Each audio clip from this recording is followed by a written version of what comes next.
Konnichiwa minsan, today's November 12, 2024, Tuesday. Halos 1 month na nga tong video na to at kailangan ko nang i-upload. Marami-rami pa nga akong mga videos na nakatambak at kailangan ko na nga rin i-edit. December na din kasi kaya gusto ko lahat ng mga 2024 na videos ay kailangan kong i-upload. Para sa New Year, panibagong videos naman yung i-upload ko. Ngayong araw nga pala ay medyo busy nga kami. May schedule nga ngayon si Ethan sa physical therapy at check-up naman sa General Hospital. Kasama nga din pala namin ngayon si Dada. Nag-day off nga din pala siya para samahan nga kami dito sa check-up ni Ethan. Alas 2 nga pala kami dumating dito at 3:30 pa nga yung check-up ni Ethan. Dito muna kami sa parking para magpalipas ng oras. Kanina nga pala sa physical therapy ni Ethan ay nagpaiwan lang si Dada sa sasakyan. Madaling araw kasi siya ngayon at kakauwi niya nga lang din at kulang pa din yung tulog niya. Ako na nga lang din ang nag-drive kanina para nga makapagpahinga si Dada. At nag-offer naman si Dada na siya naman ang magdadrive papunta nga dito sa General Hospital. At dahil nga autumn na dito sa Japan, ang sunod-sunod kong i-upload ay about nga sa autumn. Ilang araw na nga lang din ay long vacation na nga nila Dada. Punta nga kami ng Ishikawa Ken kung saan may snow. Mahaba-haba nga rin yung day off nila Dada at hindi ko rin sure kung saan pa nga kami gagala. Anyways, paakit na nga kami nito sa pedya. Hindi na nga rin pala ako gano'n nakapag-video sa loob dahil maraming ang bata. Doon naman sa check-up ni Ethan, bawal din kasi mag-video doon. Lit nga lang din pala natapos ang check-up dahil tinanong lang naman yung condition ni Ethan at yung progress niya. Sa mga hindi nakakaalam, yung mga bata dito sa Japan ay free lang nga yung mga check-up. Basta lahat ng mga bills nila free lang. Kaya kapag nagpapasa kami ng papel sa counter ay yung resibo lang yung hinihintay namin. Pagkatapos nga pala namin dito ay dumiretso naman kami para mamalengke. Dito na nga lang din kami dumiretso sa Lamo dahil malapit nga lang din to sa General Hospital. Maganda nga rin mamalengke dito dahil mas mura nga siya kumpara sa ibang store. At para makatipid, maramihan na nga rin na manok yung binibili namin. May nakita nga din akong Adidas at kumuha na nga din ako. Gusto ko nga din pala yung pandesal nila dito. Mas masarap siya kumpara sa Costco na pandesal. Perfect ka din siya pang almusal. Habang nagbabayad nga si Dada nito ay ako naman yung nagbabalot ng mga pinamili namin. Huwag yun na lang din pansinin yung double chin ko.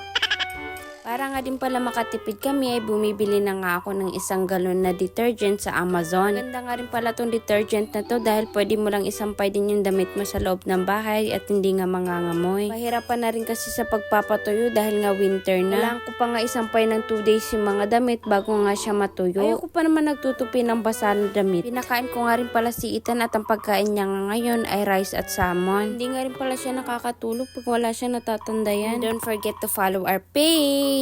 That's for today's video. Thank you for watching. Mata ne!